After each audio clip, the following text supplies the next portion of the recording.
Welcome to Daily Meditation with Sangha Live.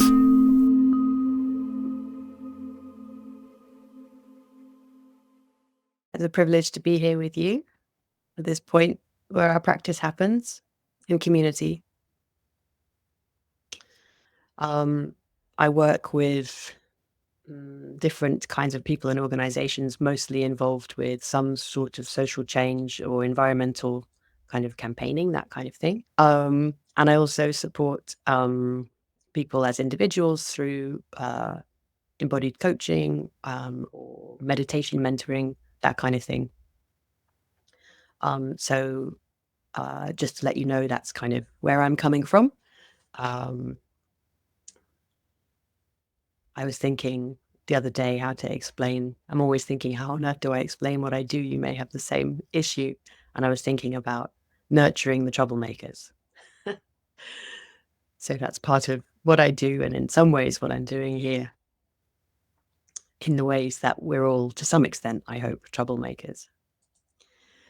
So as we go through, we'll move to fairly quiet meditation fairly soon. I'll just say a few words first, and then I'll talk a bit more afterwards. And as we go through, please use your discernment. Please ask questions. Please share comments and reflections. Use this as an opportunity for building Sangha if you'd like to. And I see my role as someone else exploring this territory and sharing a little bit about the paths that I've experienced or traveled, and inviting your explorations as well. But your explorations are the important thing, Hopefully some things I say might be catalysts, but it's really about enabling a space for practice, holding that space. And as part of that, we have an amazing new function on this platform, which I'm just going to tell you about before I get started properly. Just changing my screen so I can see it. You might notice, hopefully you can see down at the bottom, you've got the usual chat function, and then next to it, you've got a Q&A function, a little box with the Q and an A. And there you can, if you press that, you can see you can put a question in, and you can also upvote it. And that means that I can see questions and the chat. I can see questions, but not all the chat if I want to look at questions. And you can also say if you would like to see a question answered by upvoting. So feel free to play with that. We'll have a go. This is a test. This is an initial pilot of this process. And also yesterday, I omitted to share the Dharna link and to talk about Dharna. So I'm going to put it in the chat now. And I may say something more about it later, but just a reminder that this community runs on generosity, and that the team at Sangha Live and myself really appreciate your any support you can offer. The teachings are given freely in that old tradition, and the support is accepted very gratefully. Okie dokie. So the theme that I've chosen this week is warm solitude, beautiful nature. And I'm picking kind of a different path through it each day. And today I'm really going to focus on the beauty of nature, or beautiful nature. And I'm going to talk about the woods. I live at the edge of Epping Forest. Epping Forest is a really ancient forest that now is a kind of a bow shape that comes from the north down through the northeast side of London, from Essex, from Epping in the north to Wanstead and Forest Gate in the south. Forest Gate being named for that reason. And in some ways, it's just a remnant now. It's quite narrow in places. You can hear the road most places, certainly until you get right into the north. It's been thinned by building, by roads, and like the life of the city.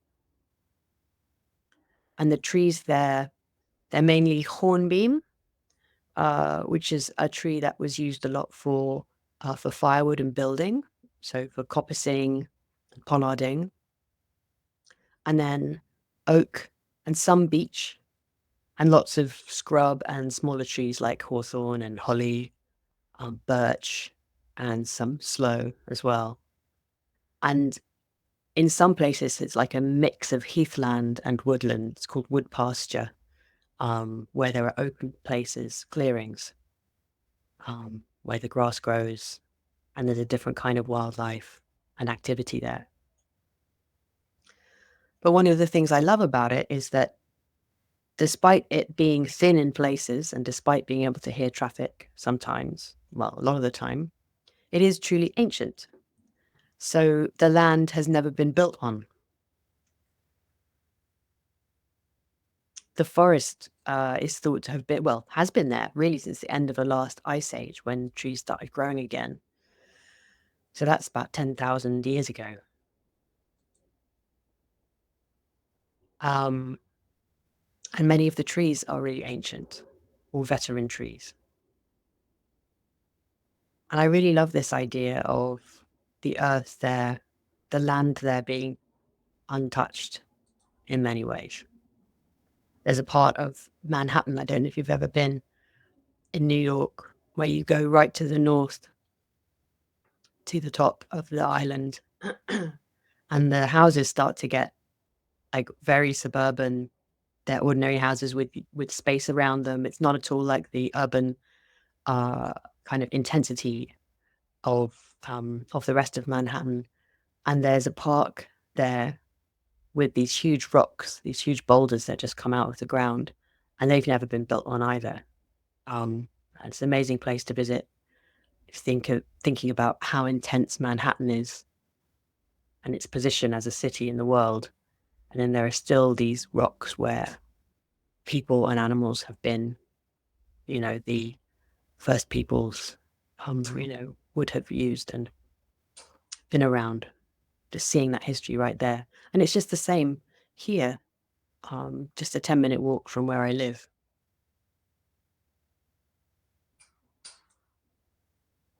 And one of the things that Martin says is that in so many places, almost at the beginning of most of the Pali Suttas, the Buddha says, find a tree. He starts the instructions by saying, find a tree or some abandoned building or other suitable place for meditation. I don't know if you've ever practiced with a tree. I sometimes go out into the forest on my bike and find a quiet bit off the path and practice on a tree or with a tree. Um, One of the things that can happen is after about 10 or 15 minutes, um, it seems like all the birds start singing. And of course, that's because they've stopped singing because I've lumbered through the undergrowth. But I really love that moment when the birds start singing again. So as we settle and move towards some meditation practice together, I invite you to bring a tree to mind. Perhaps you can see one from where you are, or perhaps you see one just in your mind. Maybe it's a tree you know, maybe it's a tree you've practiced with or contemplated, or a tree that you love. And bring it to mind. And in your mind, sit at the base of this tree.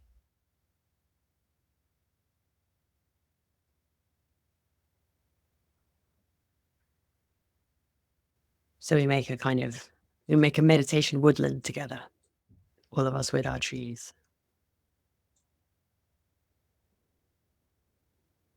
So let's settle into practice. Feel free to make any movements that help you, that are familiar to you, that help you settle, stretching, yawning, shaking, giving yourself some supportive touch.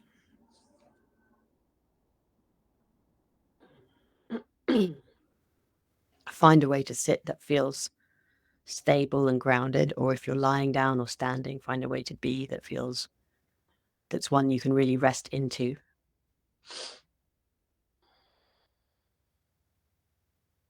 And perhaps invite a sense of your weight dropping down into the earth, just as the tree that you may be with, is itself reaching down into the earth.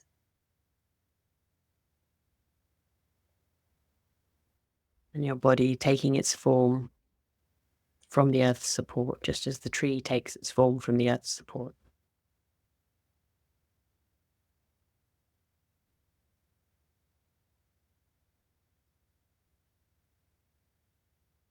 And just as the branches reach up or out, so something about our posture can reach up and out from this support. Maybe widening your shoulders,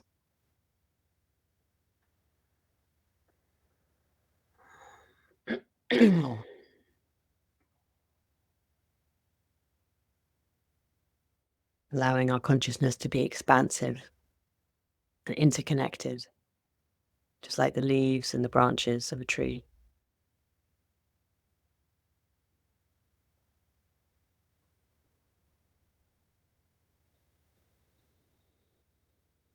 And you may wish to stay with this tree contemplation, the similarities, the parallels, yourself as a tree, with a tree.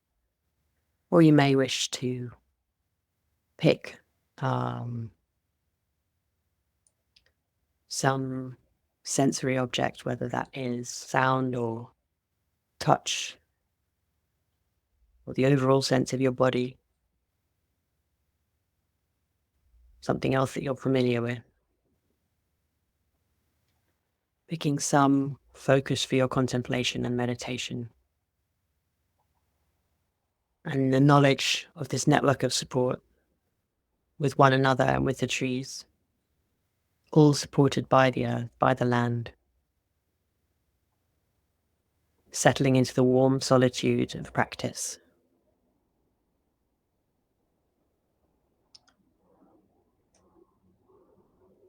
The contact with what's really here. We'll practice together quietly for about half an hour.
taking up your practice as often as is needed in the course of your meditation.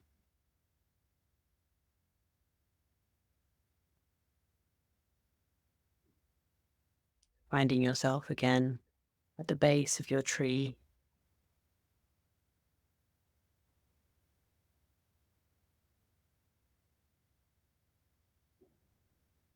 practicing as a tree or with a tree.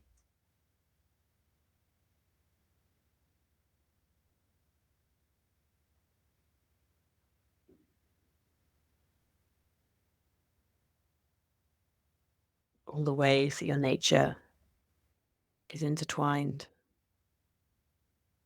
with the tree's nature, the support of the earth and one another.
And moving now into the last part of our meditation time together, perhaps inviting a sense of gratitude, a sense of love,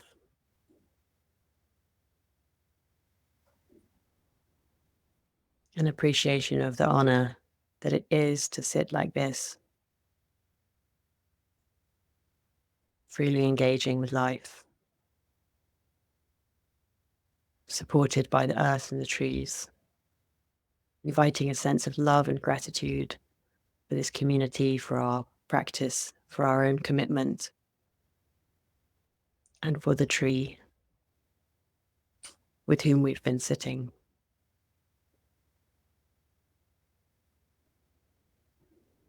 I invite you to pour your love and gratitude down into the earth around you so that it can nourish the tree.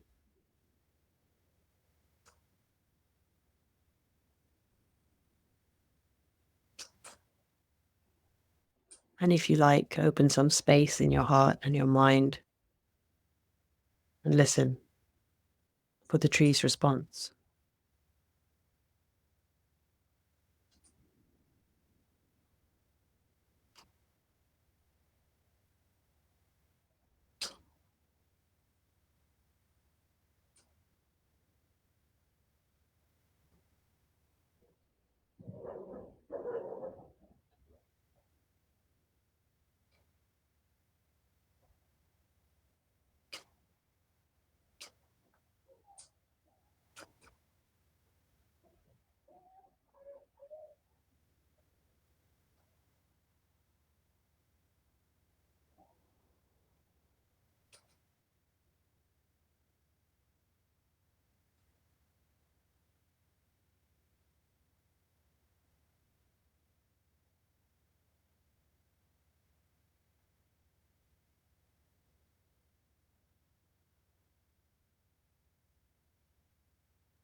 When I Am Among Trees by Mary Oliver.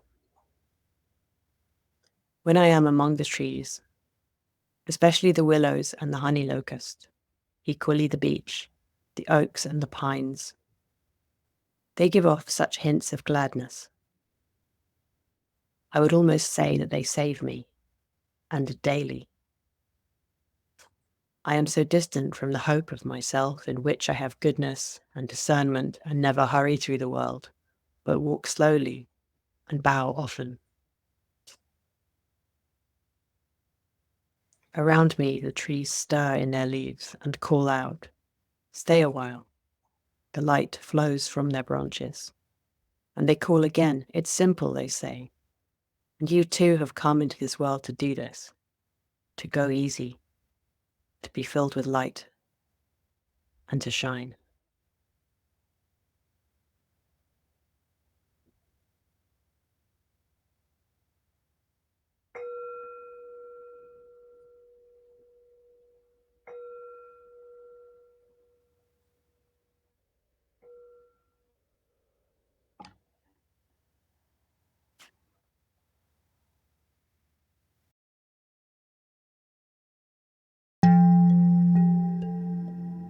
Today's podcast is an offering to you from our archive of freely available live daily classes. We make wisdom teachings and meditations as freely available as possible to as many people as wish to practice.